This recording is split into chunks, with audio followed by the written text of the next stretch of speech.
Welcome back to the podcast. My apologies. Usually 3 episodes a week coming out, but was in Costa Rica. So if you haven't already, subscribe to my main YouTube channel. Vlog is coming out Wednesday, first travel vlog. So pretty happy with that. It's going to be pretty sick. So without further ado, today's episode I think is the first actual episode that's just focused solely on training. More specifically, we're going to talk about the best training splits for your first 3 years in the gym.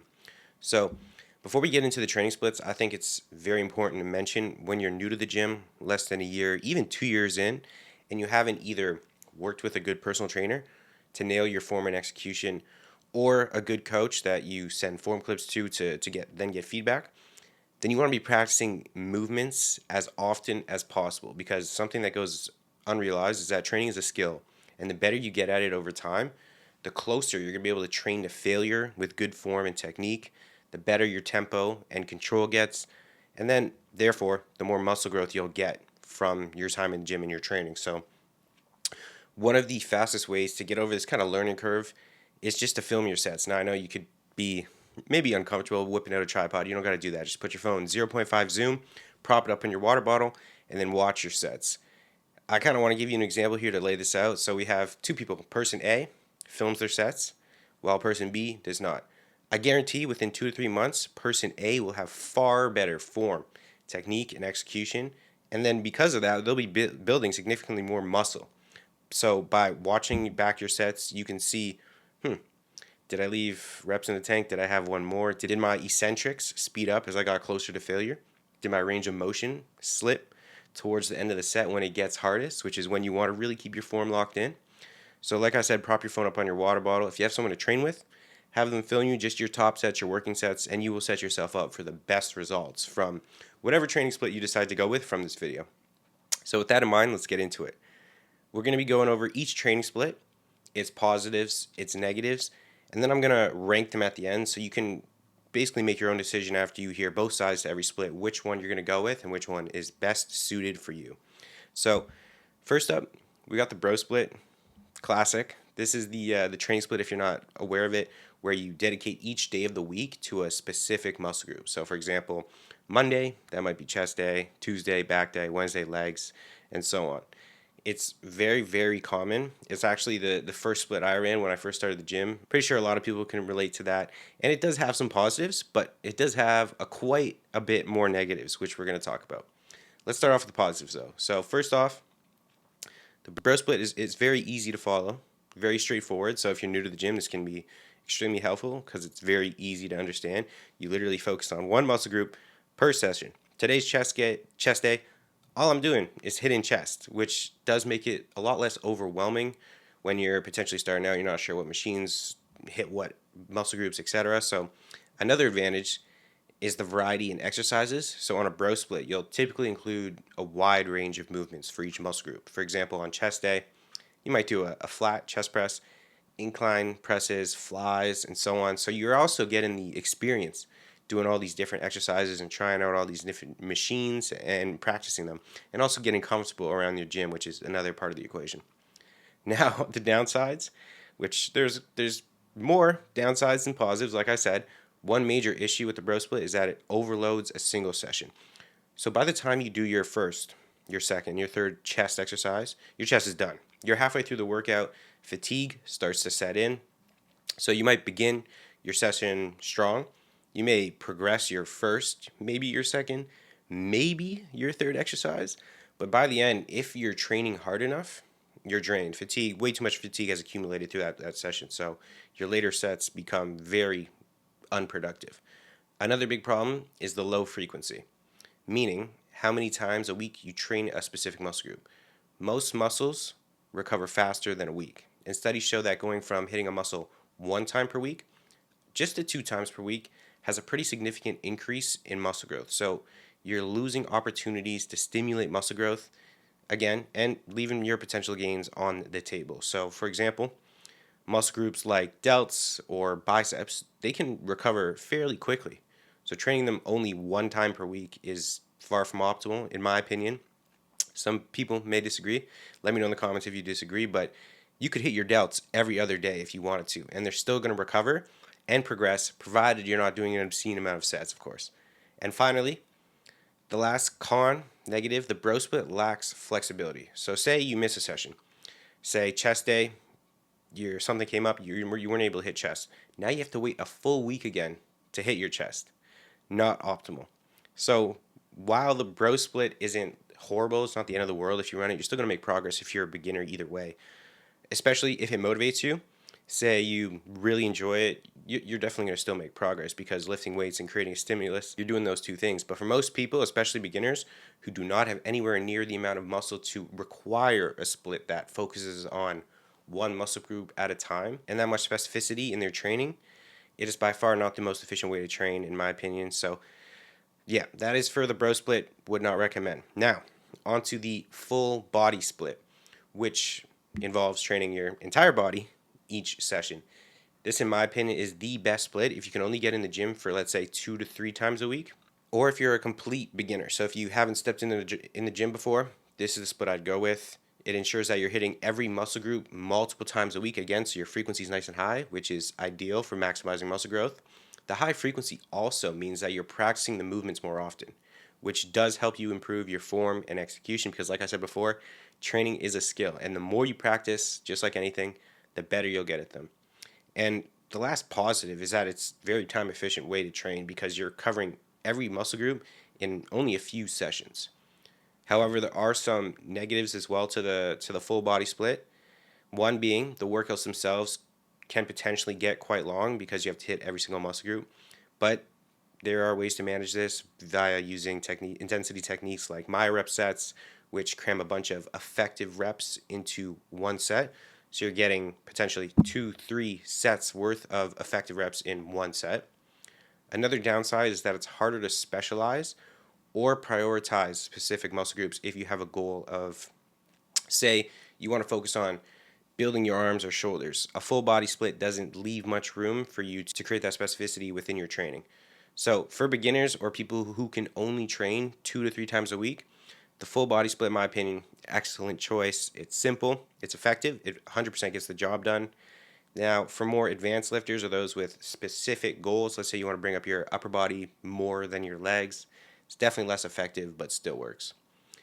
Next split on the list is the upper lower split, which is the split I was running for the past 6 months, which divides your sessions into upper body and lower body. So typically it's done 4 times a week, alternating between the two. So you might do upper on Monday, lower on Tuesday, rest, then Wednesday, Thursday would be upper, lower, and then you repeat that. And you could have 2 variations of each session. So you could have upper A, upper B, lower B. And this is one of my favorite splits. And not only do I find it really enjoyable, but by splitting your workouts into upper and lower days, you can get a good amount of focused attention to each muscle group. Plus, since you're training each muscle group twice a week, you're in that sweet spot for frequency, so you're ticking that box. You can throw in, this is what I did for that 6 months, a few sets of delts or arms if you want to bring those up at the start of your lower days, which is what I personally did. So I ran upper lower rest, upper rest lower. So on that second lower day, I was lower arms and delts. So I put that at the front end of the session because I wanted to bring those up more. And the only real negative I can think of for the upper lower split is that the upper body sessions can feel a little much because you're hitting chest, back, shoulders, and arms all in one workout.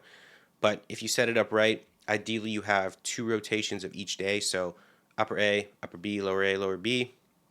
You can focus a little more on, let's say, back one upper day or a little more on chest the other day, or just swap the order around. So let's say you hit chest first on one upper day, you could swap it, hit back first the next day because the muscle group you hit first, that's going to be your highest ROI sets pretty much. So there's a ton of room to play around with this split as well, which is also another reason I like it so much. And there's a ton of room for auto regulation in terms of frequency. Say your recovery is just on point, like you're stellar, and you feel you can recover really well in the current phase you're in, most likely a growth phase when you're in a calorie surplus, you could go upper lower rest, upper lower rest, upper lower rest, and then keep repeating that so you're training more than 4 times a week. Then, if you feel you need a rest day, you can add it in and then continue that split from there. So very versatile, good for people with busy schedules, in my opinion. Just a great split overall. And now the next split, which is the one I'm running right now, is the push-pull legs rest, upper-lower rest. So a push-pull legs, upper-lower hybrid. I ran this split for 2 years when I first started working my first bodybuilding coach. Got very good returns in terms of muscle growth from it, and that's one of the reasons I'm going back to it now. So this setup divides your sessions into push movements like chest, shoulders, triceps. Then you got your pull day, so back and biceps. Then you have leg focus days. I'd set it up one quad dominant and then one hamstring dominant. So that's, in my opinion, the best way to set things up. And I like this split a lot because it allows you not only to train each muscle group at a very good frequency, but you're also really able to ramp up your volume per muscle group if you're recovering from it, if you're progressing session to session. So you can use that upper day to focus on your chest, back, delts, arms, and then put most of the volume towards whichever muscle group you want to focus on bringing up. But since you're in your first 3 years of training, the goal really should be to grow systemically. And I would suggest keeping sets, so sets per body part, relatively the same for each muscle group until you realize, holy shit, my quads are growing way faster, let's say on 8 sets per week, than let's say my chest, and I need to ramp my chest volume up. Now, once you go from a complete beginner to having a little more experience, getting comfortable in the gym, and you've already built a solid foundation of muscle tissue, this is where, in my opinion, you could progress onto a push-pull leg split. Push, again, simply means you're training your chest, shoulders, and triceps in a single session, which is very effective because whenever you're trying to train your chest, you will inevitably train a little bit of your shoulder and a little bit of your tricep. So it makes a lot of sense to pair these body parts together in one single session to get the most amount of work done with, this is very important, the least amount of volume, because each exercise will complement each other. And the same applies for pull. During your back training, it's impossible for you not to utilize a little bit of rear delt and traps in your lat movements and upper back movements. So it makes perfect sense to train your rear delts on that day. It's impossible to do any pulling movements without some bicep activation as well. So when you're already training them indirectly as part of your back day work, so again, it's perfect. You pair your back, biceps, rear delts together. There you go. You have your pull day. Then there's leg day. You can have your leg day split onto more of a hamstring dominant leg day, and then another leg day can be more of a quad dominant leg day, just like in the last split I mentioned. So you could do this for upper lower split as well. So you could do push pull legs off, repeat. You could do push pull legs rest. You could do it push pull rest legs rest repeat, or you could simply auto regulate it based on how you're feeling and then just throw in rest days when you feel you need them. However, I would not go overtraining 6 times per week because the likelihood you're able to recover from that quite low if you're training hard enough. One thing I want you to also understand is that the push-pull leg split can be modified in a ton of ways, and this is where you could literally do push-pull rest arms, legs if you need more arms. You could do push-pull rest chest, arms, or push-pull upper legs, arms. The variations you have are pretty much endless, and that will allow you to give much more specificity to your own programming as you get more and more advanced. So you could stay in a push-pull leg split from the day you step in the gym all the way till you're 5, 6, 7, 8 years into training, more. And you'll see a lot of bodybuilders even still running a push-pull leg split and making fantastic progress. So it's really versatile in the sense that as you continue to progress and build more muscle in your training journey, you can start to visually see what muscle groups A are lacking, or B, what muscle groups you want to intentionally bring up to complement your physique or achieve that look you're going after. So that is a wrap on this quick podcast on the best training splits for your first 3 years in the gym. You now have 5 splits to choose from. I would have to say though, I would go upper lower or push pull legs, or you could go the push pull legs upper lower hybrid, depending on where you're currently at, how many days you can train, etc. So pick whichever one sounds the most exciting to you. I would pick any split here, honestly, except for the bro split, unless you for some reason just don't want to make optimal progress. In that case, if you're just purely training for enjoyment, go ahead, run the bro split. You're still going to make progress, but just not as much as you could be making. So I hope you enjoyed. If you have any questions, again, feel free, drop them below. And if you want 2 free training splits to choose from, you can click the first link in the description for my free 30-day email series, and you'll get them on day 2 in that series. And then a whole bunch of free knowledge and actionable advice for the rest of those 30 days, along with how to set up your nutrition. It'll actually set your nutrition up for you, calculate your macros, your meal plan, grocery plan. It'll do everything for you. make your journey as smooth as possible, get you achieving some crazy results hella quick. Peace.